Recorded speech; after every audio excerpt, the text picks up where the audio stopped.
बता दूं कि ये जो मैं आपको राशिफल दे रही हूँ ये चंद्र गणनाओं पर आधारित है।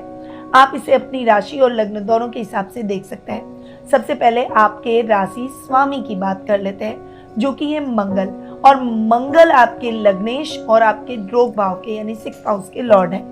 यहाँ पर मंगल की स्थिति महीने के प्रारंभ में ही नीच की हो रही है। मंगल आपके 9th हाउस में नीच के होकर विराजमान होने वाला है, और यहाँ पर मंगल का नीच का हो जाना, आपके राशि स्वामी का और आपके रोग भाव के स्वामी का नीच का होना कई प्रकार की समस्याएं लेकर आ सकता है। सावधानियों के साथ आगे बढ़ना होगा।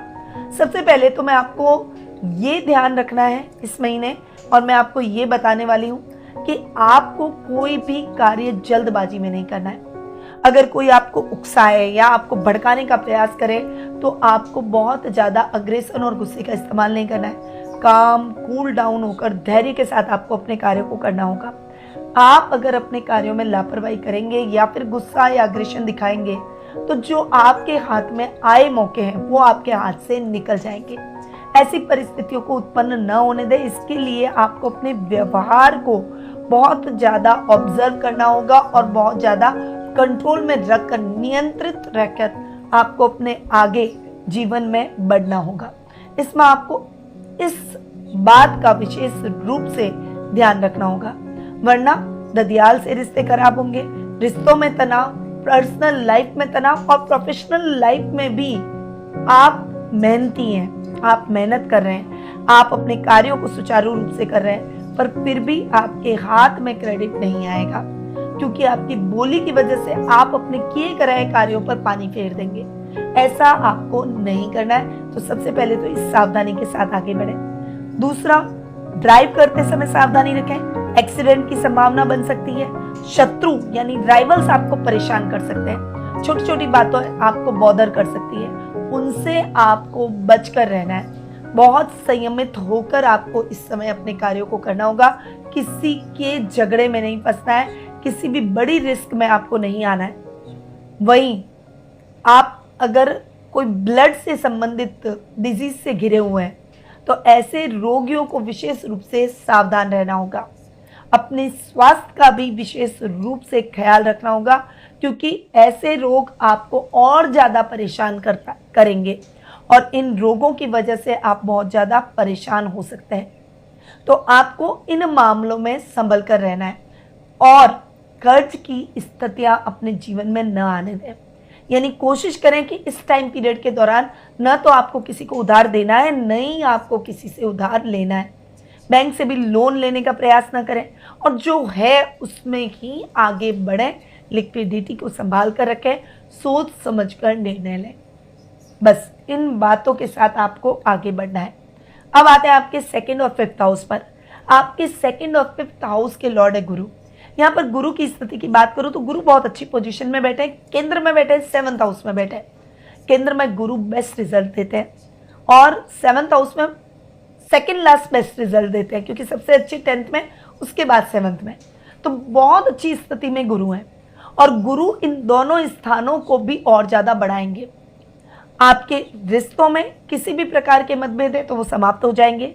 सामाजिक मान सम्मान में बढ़ोतरी होगी। समाज में आपको चीफ गेस्ट बनाकर बुलाया जाएगा, आपको रिवॉर्ड दिया जाएगा, आपको सम्मानित किया जाएगा। वहीं घर में भी मांगलिक कार्यक्रम आपके हो सकते हैं। अगर आप विवाह योग्य हैं, आपके बच्चे हैं या आपके छोटे भाई बहन हैं, तो परिवार में शादी सगाई जैसे संबंध इस समय तय होंगे और ऐसे मांगलिक कार्य हो सकते हैं। वहीं 5th हाउस में 5 ग्रहों की युति, बुध, राहु, शुक्र, शनि और सूर्य, ये पांचों ग्रह आपके 5th हाउस में आकर बैठे। आपके ये पांचों ग्रह, एक लाभेश, एक कर्मेश, एक सप्तमेश और एक सुखेश, ये जो 4 ग्रह हैं इनकी युति हो रही है आपके 5th हाउस में, और यहाँ पर राहु भी साथ में बैठे। ये जो 3 केंद्र स्थान के स्वामी और 1 लाभ भाव का स्वामी है, ये जो युति कर रहे हैं, ये युति बड़ी अच्छी है। हालांकि सूर्य राहु का ग्रहण योग बन रहा है, शुक्र बुध का नीच भंग राज योग भी बन रहा है, क्योंकि बुध नीच के और शुक्र उच्च के हैं। तो ये जो कॉम्बिनेशन जो चल रहा है ना योगों के, ये जो ग्रहों के, और राहु 5th में बैठे हैं। राहु 5th में बैठते हैं तो जो दंपत्ति चाइल्ड प्लानिंग कर रहे हैं उनको संतान के बहुत अच्छे योग हैं और पुत्र संतान के बहुत अच्छे योग बनेंगे। इस समय करियर को लेकर थोड़े से कठिनाई जरूर आएगी, पर करियर को लेकर आपको शुभ समाचार जरूर मिलेंगे। केंद्र स्थान, जो 3 केंद्र स्थान है, उसके स्वामी अगर युति करके आपके त्रिकोण में बैठे तो वो आपके लिए बहुत ही शानदार परिस्थितियां उत्पन्न करेंगे, सफलताओं को नेक्स्ट लेवल पर ले जाएंगे। और गुरु चूंकि इस स्थान के स्वामी हैं और अपने से 3rd और केंद्र में बैठे 7वें भाव में, तो ये जो टाइम पीरियड रहेगा ये स्टूडेंट्स के लिए बहुत अच्छा रहेगा। संतान से संबंधित शुभ समाचार मिलेंगे। अगर आप कहीं कोई स्ट्रगल की स्थिति में चल रहे थे तो अब उससे बाहर निकल जाएंगे। फाइनेंशियली एकदम साउंड नजर आएंगे। कोई इच्छा आपकी अधूरी थी तो वो पूरी हो जाएगी। आध्यात्मिक कार्यों में आपका मन अधिक लगेगा। गलतियों को संवार कर अपने व्यक्तित्व को और निखारेंगे। सोशल मीडिया पर आपके वीडियोस वायरल होंगे। तो कुल मिला के ये जो पोजीशन बन रही है, ये पोजीशन आपके लिए गुरु की बहुत अच्छी रहेगी। अब आते हैं आपके 3rd और 4th हाउस पर। 3rd और 4th हाउस के लॉर्ड है शनि। शनि 5th हाउस में बैठे, जहाँ बैठते हैं उस घर को बढ़ाते हैं, तो यहाँ पर इस घर का तो फायदा करेंगे। वहीं आपके पराक्रमेश हैं और 5th भाव में बैठे हैं, चतुर्थेश हैं, अपने से एक घर आगे बैठे, उस हिसाब से भी शनि के रिजल्ट बेस्ट मिलने वाले हैं। गुरु के घर में वैसे भी शनि थोड़े से बेटर रिजल्ट देते ही हैं, तो शनि के ओवरऑल रिजल्ट आपको इन दोनों स्थानों के हिसाब से बहुत अच्छे मिलेंगे। छोटे भाई बहनों के साथ चल रहे मतभेद समाप्त हो जाएंगे। पैतृक संपत्ति संबंधी विवादों का निपटारा हो जाएगा। माँ से बहुत अच्छा सपोर्ट मिलेगा। फाइनेंशियली वो आपको सपोर्ट करेगी। फाइनेंशियली आप ओवरऑल बहुत अच्छी स्थिति में रहेंगे। इस समय आप जो भी काम हाथ में लेंगे उसमें सफलता। किसान वर्ग को खेती बाड़ी में सफलता। जो पशुपालन, दूध डेयरी से संबंधित काम करते हैं उनको अच्छी सफलता। और अगर स्टूडेंट्स पढ़ाई में कोई रिजल्ट का इंतजार कर रहे हैं, खासकर जो जुडिशरी से संबंधित पढ़ाई कर रहे हैं, उन सभी स्टूडेंट्स के लिए ये टाइम पीरियड बेस्ट रिजल्ट का रहेगा। यानी ओवरऑल शनि के रिजल्ट आपको बेस्ट मिलने वाले हैं। अब आ जाते हैं आपके 7th और 12th हाउस पर। आपके 7th और 12th हाउस के लॉर्ड हैं शुक्र। शुक्र यहाँ पर उच्च के हो रहे हैं, ये मैंने आपको पहले ही बता दिया। शुक्र उच्च के होकर बहुत बढ़िया पोजीशन में त्रिकोण में बैठे हैं, नीच भंग राजयोग बना रहे हैं। तो ये जो टाइम पीरियड है, ये जैसे सरकार से कोई फायदा लेना, कोई बड़ा प्रोजेक्ट उनसे प्राप्त हो जाना, शुक्र से रिलेटेड अगर आप कोई भी अपना खुद का कोई बिजनेस करना चाह रहे हैं, स्टार्टअप करना चाह रहे हैं, तो फंड की व्यवस्था हो जाएगी, नया काम शुरू कर पाएंगे। वहीं अगर आप वैवाहिक जीवन के आनंद से अभी वंचित थे तो वो आनंद आपको प्राप्त होगा। मनचाहा लाइफ पार्टनर मिलेगा, वैवाहिक सुखों का भोग करेंगे। वहीं अगर आपके लाइफ पार्टनर को वीज़ा मिला हुआ है और आपको कोई ग्रीन कार्ड, वीज़ा ऐसी कुछ प्रॉब्लम चल रही है तो वो भी अब सॉर्ट आउट हो जाएगी। शुक्र की पोजीशन बहुत अच्छी है, तो आपके लाइफ पार्टनर की वजह से आपको बहुत अच्छे बेनिफिट्स इस समय हो सकते हैं। वहीं लव रिलेशनशिप में भी आपको अपने परिवार की स्वीकृति मिल जाएगी। अब तक अगर परिवार वाले नाराज थे या स्वीकृति नहीं दे रहे थे, अब वो देने लग जाएंगे। बिजनेस में जो भी शुक्र से रिलेटेड काम कर रहे हैं उनको बहुत अच्छा लाभ मिलेगा। तो शुक्र की स्थिति बहुत ही शानदार और आपको उसके रिजल्ट बहुत अच्छे देखने को मिलेंगे। बस उच्च के शुक्र होता है, थोड़ा सा लेजी बनाते हैं, एक्स्ट्रा मैरिटल अफेयर करवाते हैं, इन चीज़ों से बचकर रहें। बस इन 2 बातों का ध्यान रखें। अब आते हैं आपके 8th और 11th हाउस पर। 8th और 11th हाउस के लॉर्ड है बुध। बुध नीच के हो रहे हैं, नीच भंग राजयोग बन रहा है, क्योंकि त्रिकोण में बन रहा है, बहुत अच्छी जगह बन रहा है। तो यहाँ पर बुध के रिजल्ट उल्टे अच्छे मिलेंगे, क्योंकि शुक्र के साथ बैठकर नीच भंग राजयोग बना रहे हैं। चैलेंजेस रहेंगे, बुध आपको यात्राएं बहुत करवाएंगे क्योंकि राहु के साथ भी बैठे, परंतु यात्राएं उपदेशपूर्ण रहेगी, सफलतादायक रहेगी। अचानक धन लाभ के योग बनेंगे। आपकी इंटेलिजेंस से एकदम से आप कुछ अच्छा ग्रैब कर लेंगे, आप प्रसिद्धि प्राप्त कर लेंगे। आपके शत्रु थोड़ा सा केयरफुल हो जाएंगे, आपको नुकसान पहुंचाते समय सोचेंगे कि पहुंचाऊं या नहीं पहुंचाऊं। शत्रु शांत हो जाएंगे और जो भी गोल आपने अपने लिए बनाया उन गोल्स को आप बहुत अच्छे से अचीव करते हुए भी दिखाई देंगे। अचानक धन लाभ के योग बनेंगे, लेवल और सर्कल बढ़ेगा, सामाजिक मान सम्मान में बढ़ोतरी होगी और इस समय आपको अपनी फैमिली, बड़े भाई बहनों से भी बहुत अच्छा सपोर्ट मिलेगा। अब आते हैं आपके 9th हाउस पर। 9th हाउस के लॉर्ड है चंद्रमा और 9th हाउस में मंगल नीच के होकर आकर बैठ रहे हैं। बस भाग्य को ना आजमाएं। बहुत ज़्यादा अग्रेशन और गुस्से में कोई भी काम, कोई भी जल्दबाजी में कदम नहीं उठाना है। पहले अधूरे पड़े हुए कार्यों को पूरा करके ही नए कार्यों की प्लानिंग करें। जो स्टूडेंट्स इंजीनियरिंग की प्रिपरेशन कर रहे हैं, हायर एजुकेशन से जुड़े हुए हैं, उनके लिए ये टाइम थोड़ा सा टफ रहने वाला है, थोड़ा सा संभल कर रहें।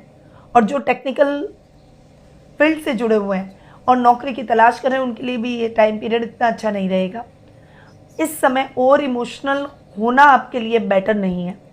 अपनी मेंटल हीलिंग करें, मेडिटेशन करें। अब आते हैं आपके 10th हाउस पर। 10th हाउस के लॉर्ड है सूर्य।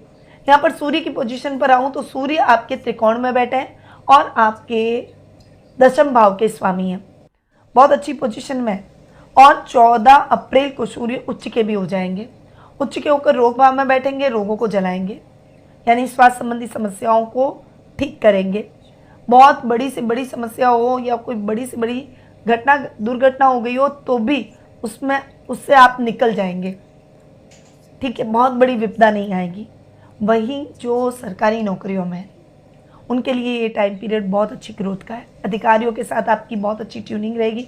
कुछ बड़े अचीवमेंट भी आपके द्वारा किए जाएंगे जो कि आगे आने वाले अचीवमेंट में काउंट होंगे, जिससे आपको प्रमोशन, इंक्रीमेंट, मनचाही ट्रांसफ़र मिल सकती है। वहीं आपकी कुछ इच्छाएं पूरी होगी। पिता से आपको बहुत अच्छा सपोर्ट मिलेगा। घर में मेहमान आएंगे जो कि आपको बहुत अच्छा सपोर्ट और अच्छा फील कराएंगे। वहीं ये टाइम पीरियड स्टूडेंट्स के लिए भी बहुत अच्छा होगा। जो गवर्नमेंट जॉब की तैयारी कर रहे हैं उनके लिए ये टाइम पीरियड पॉजिटिव रिजल्ट का रहेगा। तो कुल मिलाकर वृश्चिक राशि वालों के लिए अप्रैल महीना बहुत ही अच्छा और शानदार परिस्थितियां लेकर आ रहा है। अब कुछ उपायों पर आते हैं, क्योंकि आपके राशि स्वामी मंगल नीच के हो रहे हैं, तो आप थोड़ा सा कंट्रोल करेंगे अपने गुस्से और अग्रेशन पर, ठीक है।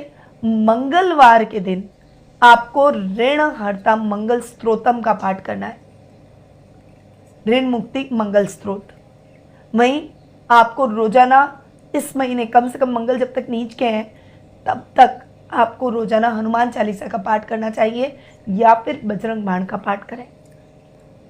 राम स्तुति करें, प्रभु श्री राम के 108 नाम की माला जपें। ये कार्य आपके मंगल को ठीक रखेंगे। इसके अलावा आपको नवरात्रि में काल रात्रि की पूजा के दौरान उन्हें नीले फूल अर्पित करने चाहिए, ये आपके लिए बहुत ही बेहतर रहेगा। हनुमान जयंती के दिन विशेष रूप से ओम श्री हनुमते नमः का 108 बार जाप जरूर करें।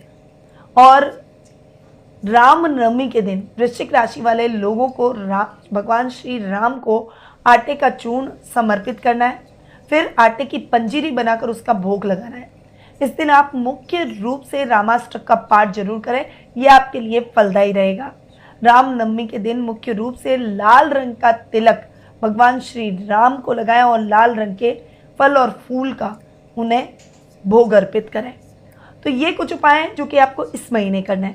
पर यदि आप अपनी पर्सनल जन्म पत्रिका जान के विश्लेषण के द्वारा या जन्म पत्रिका में ग्रहों की स्थिति जानकर, शुभ अशुभ योगों को जानकर, वर्तमान की समस्याओं से संबंधित कुछ प्रश्न हैं, ग्रहों से संबंधित कुछ प्रश्न हैं, फ्यूचर से रिलेटेड कोई प्रश्न है, तो सही रेमेडीज के माध्यम से आपके प्रश्नों का उत्तर देकर मैं आपके फ्यूचर को और इम्प्रूव करने की कोशिश कर सकती हूँ। वर्तमान से रिलेटेड कुछ क्वेश्चन है, फ्यूचर से रिलेटेड आपके मन में कुछ प्रश्न है, वर्तमान में कुछ समस्याएं चल रही है जिनका उचित हल आप प्राप्त करना चाहते हैं और अपने भविष्य को संवारना चाहते हैं, तो आप टेलीफोनिक अपॉइंटमेंट और पर्सनल मीट के माध्यम से मुझसे जुड़ सकते हैं। अधिक जानकारी के लिए स्क्रीन पे दिए गए नंबरों पर आज ही कॉल या फिर व्हाट्सएप करके मुझसे संपर्क कर सकते हैं। अब मैं अपनी वाणी को यहीं विराम देती हूँ। स्वस्थ रहिए, व्यस्त रहिए, मस्त रहिए और हमेशा मुस्कुराते रहिए। जय